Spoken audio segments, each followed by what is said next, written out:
अनुच्छेद 25 धार्मिक स्वतंत्रता का अधिकार। अनुच्छेद 25 भारतीय संविधान के भाग 3 मौलिक अधिकारों के तहत आता है। इसमें 2 खंड हैं, हम दोनों को उदाहरणों के साथ विस्तार से समझेंगे। खंड 1 प्रावधान। सभी को अंतरात्मा और धर्म को स्वतंत्र रूप से मानने, उसका आचरण करने, प्रचार करने का अधिकार है। ये खंड 4 मुख्य स्वतंत्रताओं को रेखांकित करता है। 1 अंतरात्मा की स्वतंत्रता। व्याख्या। यह आपको अपने मन से किसी भी विश्वास या अविश्वास को धारण करने की आजादी देता है। कोई भी आपको किसी खास धर्म को मानने या न मानने के लिए मजबूर नहीं कर सकता। उदाहरण, एक व्यक्ति यह कहने के लिए स्वतंत्र है कि वह नास्तिक है और किसी भी ईश्वर में विश्वास नहीं करता। 2 धर्म को मानने की स्वतंत्रता। व्याख्या। यह आपको अपने धर्म को खुले तौर पर स्वीकार करने और उसकी पहचान करने का अधिकार देता है।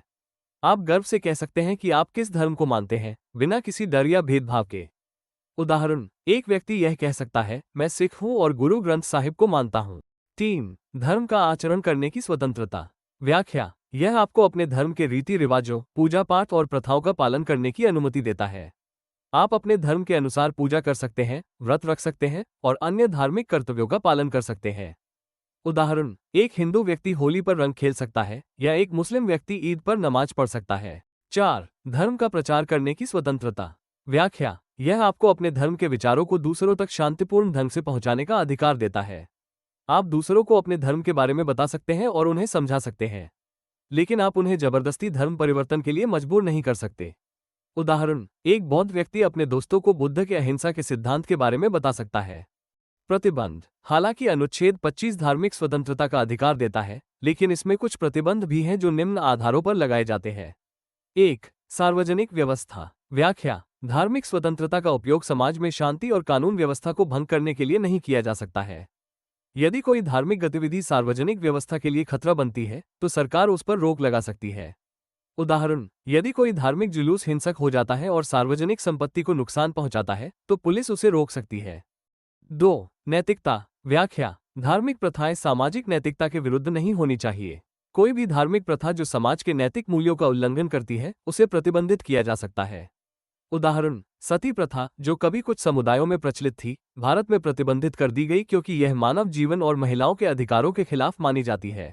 3 स्वास्थ्य। व्याख्या। धार्मिक प्रथाओं से सार्वजनिक स्वास्थ्य को खतरा नहीं होना चाहिए। सरकार उन धार्मिक प्रथाओं पर रोक लगा सकती है जो लोगों के स्वास्थ्य के लिए हानिकारक है। उदाहरण, भारत में कुछ क्षेत्रों में छोटी बीमारी, चेचक, को देवी का प्रकोप मानकर इलाज से इनकार करने की धार्मिक प्रथा पर रोक लगाई गई है, क्योंकि इससे बीमारी का प्रसार बढ़ता है और लोगों की जान को खतरा होता है। 4 अन्य उपबंध। व्याख्या। अनुच्छेद 25 के तहत दी गई धार्मिक स्वतंत्रता के अधिकार अन्य मौलिक अधिकारों से ऊपर नहीं हो सकते। कोई भी व्यक्ति या समूह धार्मिक स्वतंत्रता का हवाला देकर ऐसे कार्य नहीं कर सकता जो संविधान में दिए गए अन्य नागरिकों के मूल अधिकारों, जैसे समानता या जीवन के अधिकार, का उल्लंघन करे। उदाहरण, मंदिरों में प्रवेश से किसी जाति विशेष को धर्म के नाम पर रोकना अस्पृश्यता माना जाता है, जो अनुच्छेद 14 समानता का अधिकार और अनुच्छेद 17 अस्पृश्यता का उन्मूलन का उल्लंघन करता है, इसलिए इसे प्रतिबंधित किया गया है।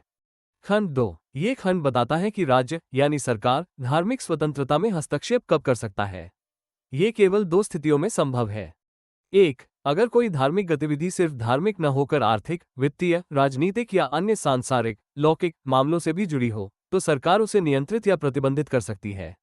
उदाहरण, मान लीजिए एक मंदिर बहुत सारा पैसा इकट्ठा करता है और उसका गलत इस्तेमाल करता है। चूंकि यह आर्थिक गतिविधि है जो धर्म से सीधे तौर पर नहीं जुड़ी है, इसलिए सरकार इसे नियंत्रित कर सकती है।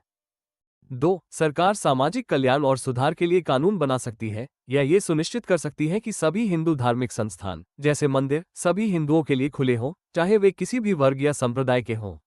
उदाहरण, अगर कोई मंदिर केवल ऊंची जाति के लोगों को प्रवेश देता है, तो सरकार कानून बनाकर यह कह सकती है कि यह मंदिर सभी हिंदुओं के लिए खुला होना चाहिए। इसी तरह सती प्रथा को खत्म करना भी सामाजिक सुधार का एक उदाहरण है। यदि आप भारतीय संविधान के प्रत्येक अनुच्छेद को विस्तार से समझना चाहते हो तो आप हमारी प्लेलिस्ट देख सकते हो, लिंक वीडियो के डिस्क्रिप्शन में दिया गया है। धन्यवाद।